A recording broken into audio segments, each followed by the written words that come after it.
The Angry Minotaur. King Midas of Crete had a sizable fleet and a terrible underground maze, the worst labyrinths that's been known then or since, for a monster stalked those dark hallways. All the people were warned, it was angry and horned, it was half man and half raging bull. It had eyes glowing red and a giant black head, and its bellow was truly fearful. But what made it worse? Its unquenchable thirst for the blood of the villagers' kin. Every year, once or twice, they paid great sacrifice, with 7 young children sent in. This year was the turn of Poppy and Fern and Patrick and Paul and the twins. And last but not least, to add to the feast, was a tiny wee boy they called Finn. Chomp, chomp, stomp, stomp, hear its fearsome roar. Once you're inside, just run and hide from the terrible Minotaur.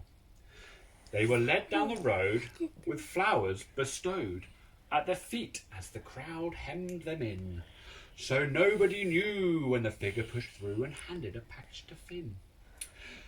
He kept it well hidden as farewells were bidden, and the priest led them down to their doom. The door closed with a groan, they were left all alone, and their eyes adjusted to the gloom. Patrick let out a cry, I'm not ready to die, I don't want to be Minotaur lunch. Paul joined in too, it'll chomp, it'll chew, it eats kids in a single great crunch. And Fern said with a frown, then it washes them down with the blood of another young victim. And if something got stuck in its teeth, it would pluck out a rib, and with that it would pick them.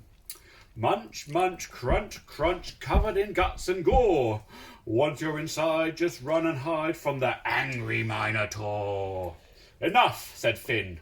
We're not going to give in. Such nonsense deliberately frightens. I've got these from my gran, and then he began to spread out the various items. A ball of red string. Now that's just the thing to keep track of our route through the maze. And a helmet and a sword and some drink in a gourd and a lamp with enough fuel for days. So trailing the twine, they walked in a line, hoping to find a way out. The route was unknown through the maze carved in stone. Their fate was still shadowed in doubt.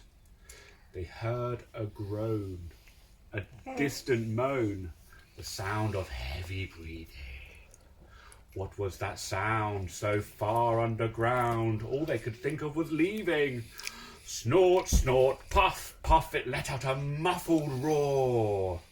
Once you're inside, just run and hide from the grumpy Minotaur.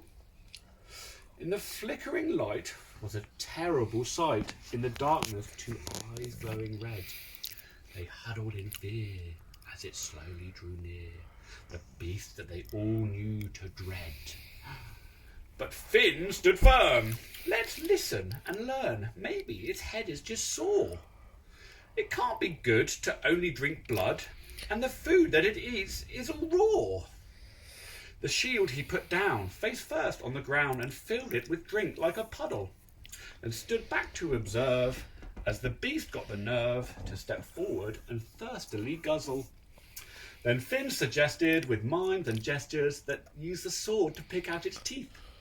It worked out the meaning, gave its mouth a good cleaning, then breathed a big sigh of relief. Slurp, slurp, pick, pick, he's not grumpy anymore. They let him out of the maze, where on grass he could graze. Oh, the happy Minotaur! Clap. Well done.